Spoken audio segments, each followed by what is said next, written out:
Reaparece Cuauhtémoc Cárdenas y los hunde por completo. Increíble, pero cierto. Así que, pues bueno, sin más preámbulo, veamos de qué se trata, cómo estuvo y ahorita comentamos, ¿por qué no? Ya que no siente lo duro, sino lo tupido, el mismísimo Cuauhtémoc, los chayoteros más bien, y sobre todo el prianismo. Así que sin más preámbulo, veamos de qué se trata, cómo estuvo y ahorita comentamos por qué no, ya que no sentían lo duro diciendo lo tupido. Y así fue como empezó prácticamente la entrevista, que ya al finalizando la entrevista, de la entrevista de la mitad hacia el final, empezó prácticamente Cárdenas a hundirlos por completo. Cuauhtémoc Cárdenas, a quien le doy la más cordial bienvenida. René, un gusto estar aquí. Oye, ingeniero, pues arranco por el principio. Se le tiene a usted como a un precursor, como un referente en lo que ha sido la transición de la democracia en México. ¿Cuál es el balance que hace usted ahora? Bueno, yo creo que ha habido, si nos vamos a 30, 40, 50 años atrás, tenemos cambios importantes en cuanto a, yo diría, logros democráticos. Uno de ellos, sin duda alguna, es los avances en democracia electoral. Entonces, no es lo mismo lo que teníamos en el 88, para ir a una fecha muy concreta, a lo que tenemos ahora. Entonces, a partir del 97 hemos tenido elecciones que, pues por lo menos no se discute si los votos se han contado bien. Claro. No es que tengamos elecciones perfectas o que ya no haya nada que hacer en materia electoral. Me parece que todavía tenemos que considerar que hay dinero sucio en las elecciones. Este es un elemento que no se ha corregido. Ojalá se corrija. ¿Usted ve en el dinero sucio en las campañas, sea del crimen o sea de otros orígenes, el principal problema? Es uno de los problemas. ¿Qué otros ven? El otro que yo considero es, por ejemplo, la intromisión en varias elecciones de distinto nivel, de distinta categoría, de funcionarios que tratan de inclinar la balanza pues en favor de uno y en contra de otro. Hay el caso muy claro de la intromisión de Fox en el 2006, cuando el propio Tribunal Electoral señalaba que había que hay una serie de argumentos que conducían realmente a la anulación de la elección. No se atrevieron a dar ese fallo, pero toda la argumentación era que había que anular la elección e ir a una nueva elección, por ejemplo. Claro. Entonces, pues todo eso es distintos grados de intromisión y también distintos grados en cuanto a la presencia de dinero sucio en muchos casos. ¿Serían esos dos los dos principales? Lo principal que veo en cuanto a la rectitud de nuestras elecciones, ¿no? En esta atmósfera de polarización, ¿ve usted en peligro actualmente la transición a la democracia? No realmente, René. Yo creo que vamos a ver, estamos viendo un debate o una confrontación interna en los distintos partidos, principalmente yo diría en el partido del gobierno, en Morena, pero pues no creo que esto vaya a afectar ni la calidad de las elecciones, ni menos el que pudiéramos pensar que no va a haber una transición hacia un próximo gobierno. Ahora, la polarización, lamentablemente, por su estridencia, ensordece el diálogo o el debate, y por el otro lado, la exageración de las posturas borra los matices. Hay quienes acusan por parte del gobierno frecuentemente que hay intentos golpistas en contra del gobierno, y del lado de la oposición acusan tentaciones autoritarias cuando no dictatoriales. ¿Cómo se ubica usted en este debate polarizado? Bueno, primero yo no veo ninguna intención o ningún síntoma que pudiéramos pensar en golpes de Estado. Se me hace que es una exageración, quien quiera que lo pueda señalar, golpes de un lado, golpes de otro. Por otro lado, René, yo creo que la polarización la tenemos en la vida misma. Esto es día y noche, las corrientes políticas, las teorías filosóficas, las teorías o las investigaciones científicas. Ahí hay polarización. Ahora, lo que a mí me parece que no debiera existir es polarizar por la polarización misma. Esto es sin ningún objeto. Pero desde luego la polarización existe en materia política, en cuestiones sociales, en la vida familiar misma. Ahora, yo creo que la polarización es una forma de gobierno. ¿Hay riesgo en el abuso de la polarización, de polarizar? Pues yo diría que según cuál sea la intención de quien está fomentando la polarización. En ese sentido puede haber riesgo o no. Digo, no, sería difícil, habría que ver caso por caso, ¿no? ¿Qué riesgos puede generar la polarización? Pues en un momento dado, es decir, una reacción violenta de alguna de las partes, ¿no? Principalmente, o arbitraria. Claro, sí, no es lo mismo. Claro, claro. En estos polos, ¿usted dónde se ubica, ingeniero? Bueno, yo no me ubico en ningún polo. Si vamos a poner en algún polo, pues yo me ubico en donde estamos buscando una democratización amplia en la vida del país, concretamente del país y del mundo. Sí. Y no entorpece las posturas extremas esa posibilidad. Yo creo que hemos transitado a la democracia, creo que no la hemos consolidado a la democracia. El hecho de llevar la lucha política a los extremos no entorpece esta posibilidad de consolidar la democracia. Yo diría que no, René, a condición de que ese extremo no sea un extremo sectario. En ese momento pues ya deja de ser simplemente una polarización donde pueda darse el diálogo, donde pueda a partir del diálogo llegarse a los consensos. Si se adopta una posición sectaria, pues ahí sí ya no hay manera de ceder ni de conceder. Que yo diría, en la vida misma, en la política, en cuestiones académicas, en cuestiones técnicas, científicas, pues siempre hay manera de que a través del diálogo pueda uno cambiar o modificar sus posiciones iniciales. A ver, yo creo que hemos incurrido en el sectarismo, de un lado y del otro, y que en esa medida no ha habido diálogo. ¿Tiene usted esa percepción? Sí, y yo creo que aquí lo que tenemos que buscar en los casos que queramos realmente corregir o avanzar, tenemos que buscar los diálogos. Esto es, si queremos superar el rezago económico, si queremos superar la desigualdad social, pues tenemos necesariamente que buscar los mejores caminos para llegar a ellos.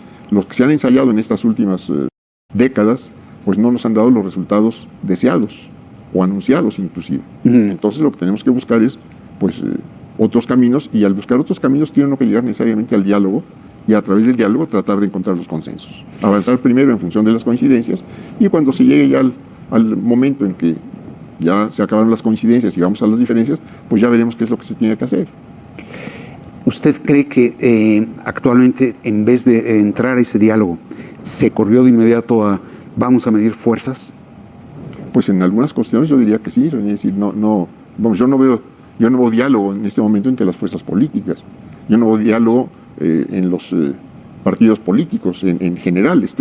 No veo propuestas, no veo, por ejemplo, que en los distintos partidos, donde ya se han dado nombres de eventuales aspirantes a cargos públicos, pues haya un diálogo. Esto es, el que quiere ser gobernador o presidente de la República en tal o cual partido, no nos dice qué quiere hacer, y no lo veo que esté dialogando con el compañero, llamémosle así, con el compañero que también está pretendiendo el mismo cargo. Y yo creo que ahí el diálogo es fundamental. Sí, dicen quiero ser, pero no qué quiero hacer, ¿no? Y creo que eso es lo primero, es decir, cuando a uno lo invitan a participar en una cuestión política, a apoyar a un candidato, etcétera, pues yo diría que primero salga el candidato, que nos diga qué quiere hacer, y yo en ese momento le digo, pues yo voy contigo o no voy contigo. Claro. Ahora, ingeniero, por su autoridad política y por su autoridad moral, frecuentemente se le busca a usted para que sea una voz crítica del gobierno. Y por el otro lado, usted ha dicho, me parece que con razón, que usted habla cuando tiene que hablar y no guarda silencio cuando tiene algo que decir. ¿Cómo logra usted equilibrar la situación que trae? Se le ve como un referente, muchos quieren oír en su voz la crítica, y usted, creo que siendo un hombre equilibrado y prudente, trata de evitar. ¿Cuál es el punto de equilibrio? Mire, yo en ningún momento me refiero y me he referido, y espero no referirme, a cuestiones de orden personal. Que si estás gordo, que si estás flaco, que si te peinas de un modo que a mí no me gusta, etcétera, etcétera. Entonces, mientras no se meta uno en cuestiones personales, veamos lo que se dice. Si lo que se dice es que a mí me parece que tenemos desigualdad social en el país, pues simplemente que me digan que no, que me demuestren que no. Que no es así.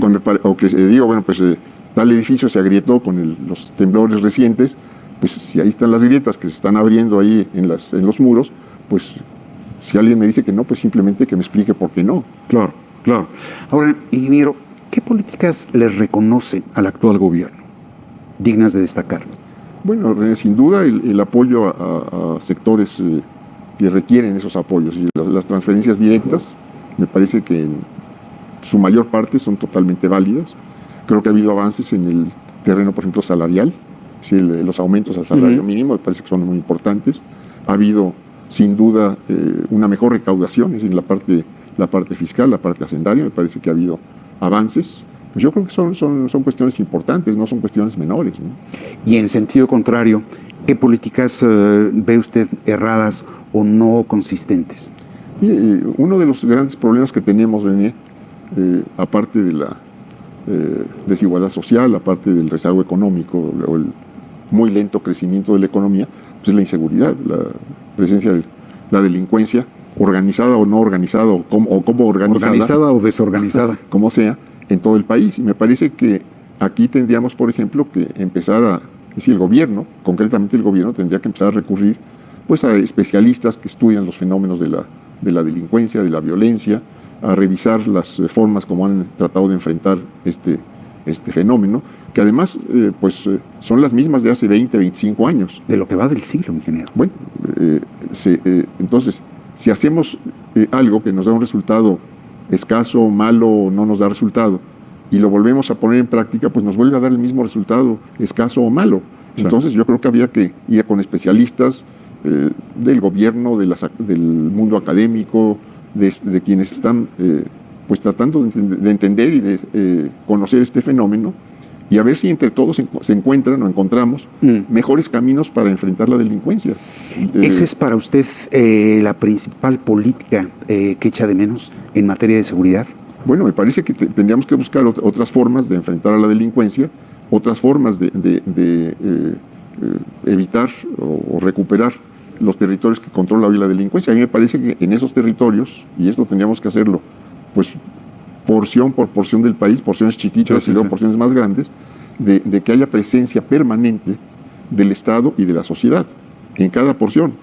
Permanente por un lado, y esto quiere decir mejores escuelas, mejores clínicas, proyectos productivos o actividad productiva, programas culturales, etcétera. Entonces, en todo esto necesitamos que haya presencia de la sociedad y del Estado. Entonces, eso es lo que permitiría erradicar la delincuencia y irla barriendo donde se haya, en una u otra forma, apoderado de esos territorios. Veía, aparte de la cuestión de la inseguridad pública, ingeniero, veía una entrevista que le dio a Fernando del Collado y le decía a usted que no entiende qué es la cuarta transformación y que no necesariamente ve en el actual gobierno a un gobierno de izquierda. ¿Qué quiere decir con eso?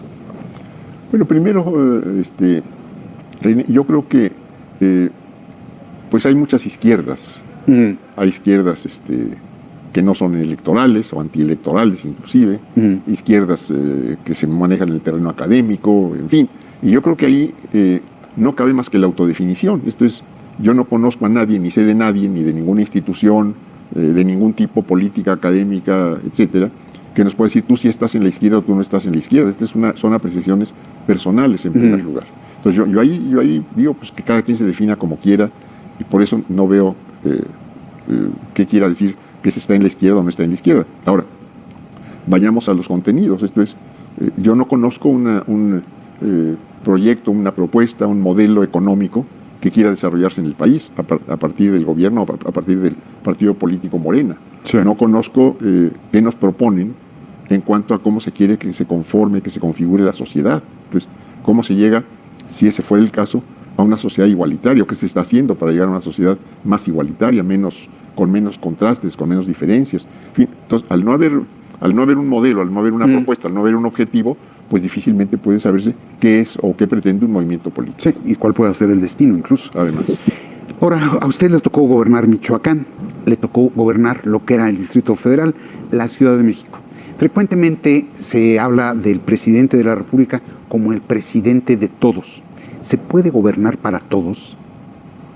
Bueno, se puede gobernar para todos, René, en cuanto a que la autoridad tiene, yo diría, dos obligaciones, o dos primeras obligaciones.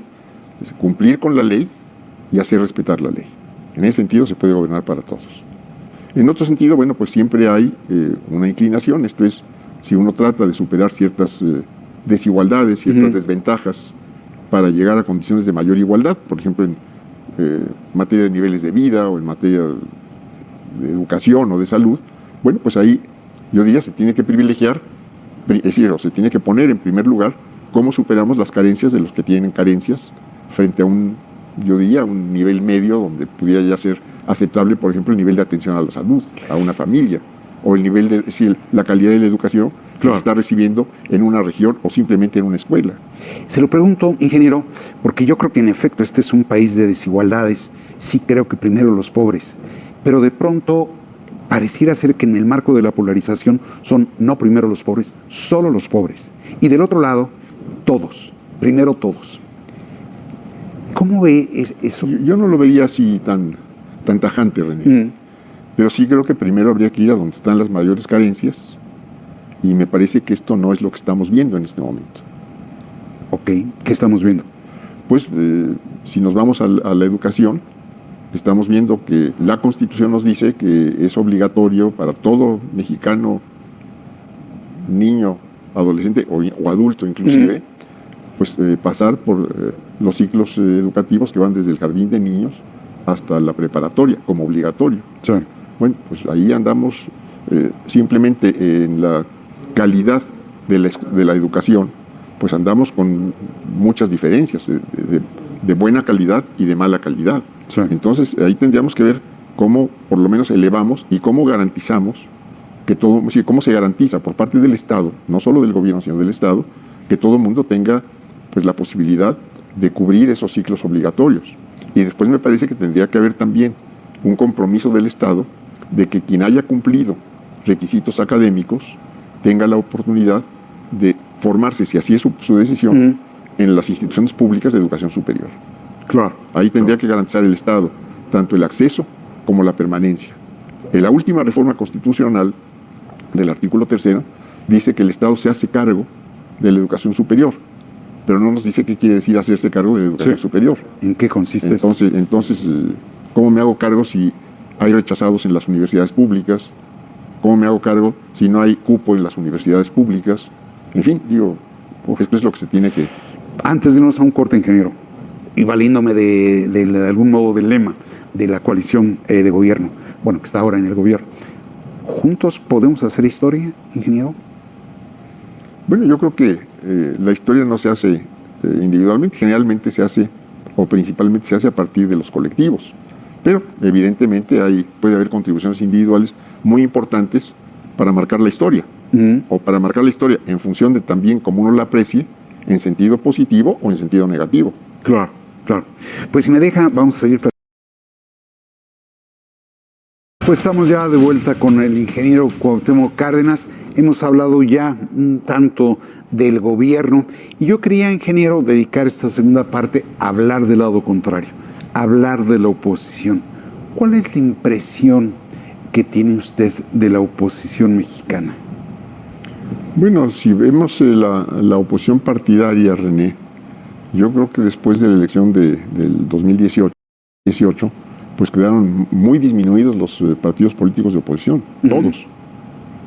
¿Y ha habido la capacidad de ellos de hacer la autocrítica y reformularse a sí mismos? No les sé decir, René, yo estoy lejos de los partidos ahora, pero lo que sí veo, y es algo que debiera ser preocupante para todos en lo general, como gente interesada en la vida política, en la vida pública del país, pero diría más preocupante para los propios partidos políticos, es que no hay propuestas. No se discute ninguna propuesta, es decir, hay una coalición de 3 partidos y pues no sabemos qué nos proponen entre los 3 partidos que en su momento estuvieron totalmente confrontados, con posiciones más que confrontadas en muchos casos, ¿no? Sí, se oponen pero no proponen, diría usted.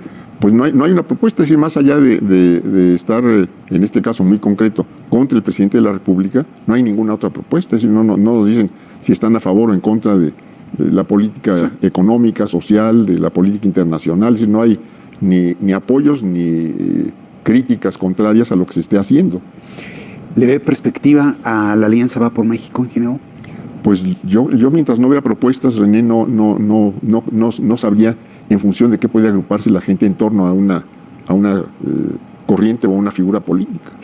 Se dice frecuentemente que se vota contra, que no se vota por. el anti-López Obradorismo no puede ser un motor de esa alianza o de esa oposición? Bueno, puede ser, René, pero desde mi punto de vista no basta. Esto es, bueno, es decir, sustituir lo que no nos gusta en este momento por el vacío, pues, se me hace que sería más grave todavía. Así es, así es. Y, ingeniero, desde esa perspectiva, ¿diría usted que los organismos de la sociedad civil que animan la Alianza Va por México se equivocaron de vehículos? Es decir, veo quebrados a los partidos a los que convocan a participar en esa alianza, al PRI, al PAN, al PRD. ¿Se equivocó en ese sentido esos organismos de la sociedad civil?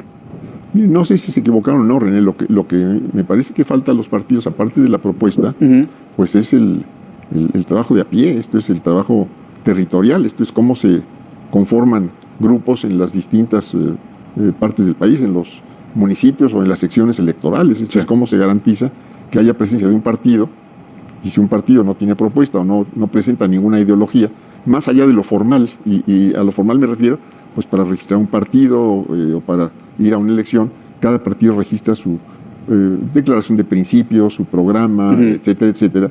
Pero bueno, eso no es lo que llega a la gente. Entonces, mientras no se tenga una propuesta concreta, digamos cuáles son las 5, 10 o una prioridad de un partido político, pues difícilmente hay reacción en favor. Y mientras no haya, por otro lado, trabajo territorial, pues a saber si leyeron lo que hubo una nota, una entrevista en no sé dónde, en un diario o en una cadena de televisión. Claro. Ahora, ingeniero, en el 88, usted, junto con otros, Porfirio y Ifigenia, lograron crear una corriente que terminó fuera del PRI. Y creo que el impulso que tuvo el Frente al final fue fundamentalmente ciudadano, más que partidista. ¿Qué rol ve hoy que debería de tener la ciudadanía en medio de la circunstancia en la que estamos? Primero, René, exigir una propuesta, ¿sí? En función de qué me estás convocando. Recuerdo también que sería en el 87 todavía, pues una primera, es decir, hubo una, así se le llamó por parte de lo que era la corriente democrática, una propuesta democrática. Sí. Entonces había cómo responder ante los distintos aspectos o problemas políticos que se querían enfrentar, ¿no? Entonces me parece que esto sería lo primero, es decir, a construir una propuesta y, como digo, insisto, es decir, y hacer trabajo territorial. Entonces, no esperar que el que vive en Tamaulipas o en Chiapas venga aquí a consultar al centro del país si no va la gente de aquí o como tenga organizado cada partido, pues a tocar las puertas en casa por casa, ¿no? Ya. Ahora, ingeniero, desde esta perspectiva, ¿le parece más atinada la postura del Movimiento Ciudadano que la de quienes se han agrupado en la Alianza Va por México? Es decir, el Movimiento Ciudadano dice, yo voy solo, y estaba tratando de elaborar esa propuesta. ¿Ve más atinada esa postura? Mira, hasta donde yo recuerdo, René, se había dicho o habían dicho los dirigentes del Movimiento Ciudadano que por ahí de junio o julio tendrían una propuesta. Entonces a mí me parece importante tener primero una propuesta antes de convocar a que haya un agrupamiento. Ahora, y a partir de esa propuesta, es decir, como ha sido lo clásico, primero el programa y luego el candidato. Sí, el qué y luego el qué, ¿no? Ahora, usted, a partir de su último libro, se estaba elaborando esa propuesta. De hecho, varios académicos políticos se comenzaron a agrupar en lo que se llegó a llamar México Colectivo. Usted se apartó del día de la presentación de esa posibilidad. ¿Por qué, ingeniero? Porque consideré que no eran los tiempos de entrar ya, los tiempos políticos, René, para entrar ya prácticamente a una carrera electoral. Pero me parece que es correcto totalmente preparar primero un programa, y yo entiendo que se está haciendo, y entiendo que hay convocatorias de este grupo de México Colectivo en los estados. Entiendo que han seguido trabajando. Yo no estoy al tanto de ello, pero entiendo que se ha seguido trabajando. No lo veremos porque mucha gente, partía de su idea. No lo vamos a ver que se reacerque a esta posibilidad. No lo tengo previsto, René, y no estoy tratando de impulsar a nadie tampoco de formar parte de algún esfuerzo de tipo político electoral. No lo estoy considerando. Ya. Ahora, en todo esto, dada la popularidad del presidente, dada la anticipación del juego sucesorio, hay quienes dan por sentado que Morena prácticamente tiene asegurada la victoria en el poder ejecutivo. No tanto así, aunque el presidente López Obrador lo quiere, no tanto así en el poder legislativo. ¿Comparte ustedes idea, esto es, que está prácticamente predeterminado el triunfo de Morena en el Ejecutivo y por lo mismo que la oposición se debería de concentrar en el Legislativo? Bueno, me parece que esto nos lo dejan ver, entre otras, las distintas encuestas a las que uno tiene acceso, por una parte. Por otro, René, yo creo que en cuanto haya candidatos ya no precandidatos, no aspirantes, pues puede haber movimientos también dentro de los propios partidos políticos. No sabemos qué va a pasar cuando haya candidatos. Pero, diría ¿usted teme cuando el poder se concentra en el Ejecutivo y el Legislativo en las mismas manos? ¿Le preocupa cuando eso ocurre? A mí no me preocupa, René, si esa es una decisión a partir de una elección respetada. De las urnas. No tendría por qué preocupar. Curiosamente, prácticamente desde el 97 hasta el 2018, estuvimos con la fórmula de un gobierno dividido. El poder legislativo en unas manos, el poder ejecutivo en otras. Eso no dio lugar a los acuerdos, que es parte del sentido de se presiona el diálogo y el acuerdo. ¿Cree usted que si lo que se decide en las urnas es lo correcto, es lo que me está diciendo? Bueno, repito, es decir, en 88 se decidió, entre comillas, en las urnas, pero no fue lo correcto. Entonces, no, quién sabe, ingeniero. Lo que no es quién sabe si se respetó lo que se determinó. Bueno, vamos a ver. Es otra cosa. Es otra cosa. Bueno, vamos, si se respeta, si es una elección donde se cumplen todas las normas legales, pues no tendría por qué preocuparse, que es una expresión de voluntad ciudadana. Si no fuera el caso, bueno, pues entonces sí habría que preocuparse. Claro. ¿Usted tiene predilección por alguna fórmula de gobierno, todo en unas manos, todo dividido en dos manos? No, yo simplemente gobiernos que respeten la ley. Tenemos, por ejemplo, el caso de Nicaragua, donde todos los candidatos de oposición pues, acabaron en la cárcel. Y claro, ahí gana. ¿Y quién cree que ganó? Ahí gana según esto, pues un ejecutivo y el legislativo al 100%. Digo, eso se llama, pues, entre otras cosas, dictadura, ¿no? Así es. ¿Ve esos peligros en México? Yo no los veo aquí en México. ¿Ve usted que hay un apego a la legislación?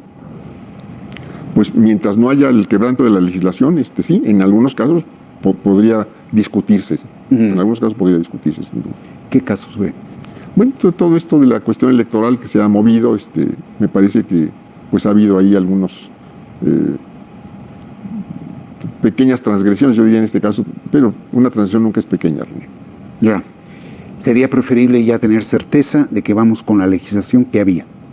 Pues yo creo que sí, ya es tiempo, si ya estamos con los tiempos electorales encima, es decir, legalmente, pues estamos a, ¿qué será?, 2-3 meses de entrar a los tiempos electorales, y pues sí, sería deseable saber cuál es el marco legal que se va a tener. ¿Cuál es la legislación que va a normar Así es. el proceso electoral? Se inclinaría por tener certeza ya en esto. Certeza. Muy bien.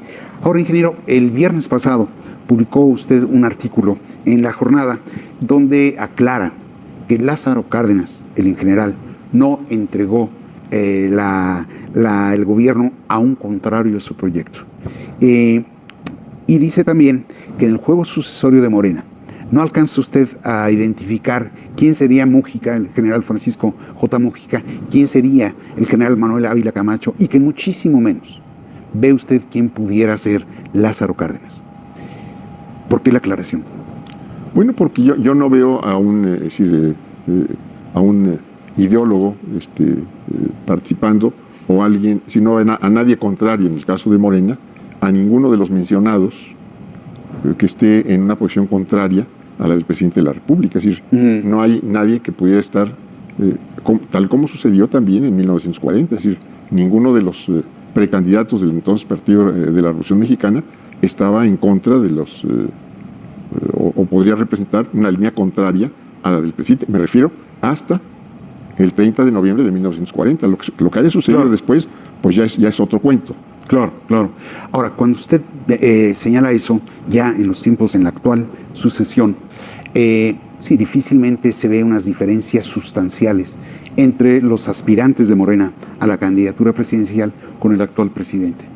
Pero el propio presidente ha señalado que quizás el sucesor o la sucesora se podría correr al centro.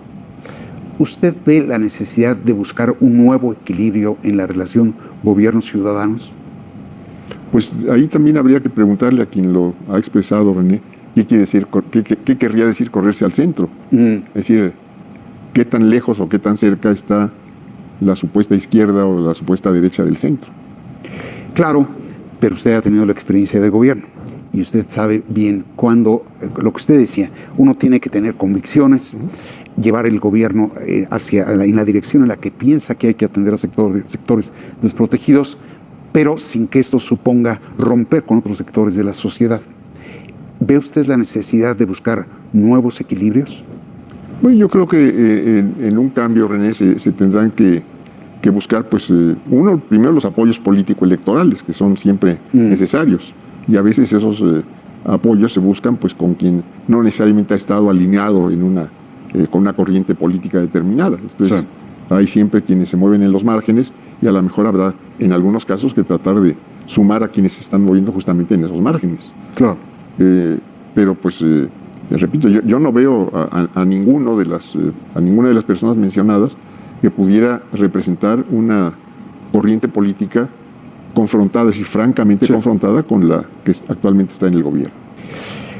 Desde luego, sin pedirle nombre, porque no sería, ni me los diría, ni se los pido. Pero, ¿cuál sería, a su parecer, el perfil del candidato presidencial ideal?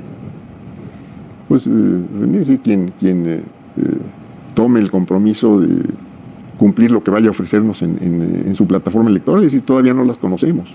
Quien nos la vaya a cumplir, es decir, quien nos genere confianza de que va a cumplir lo que nos está ofreciendo. Esto es, lo único que tenemos de los aspirantes en este momento a las distintas candidaturas, pues es su trayectoria, esto es, qué han hecho hasta este momento.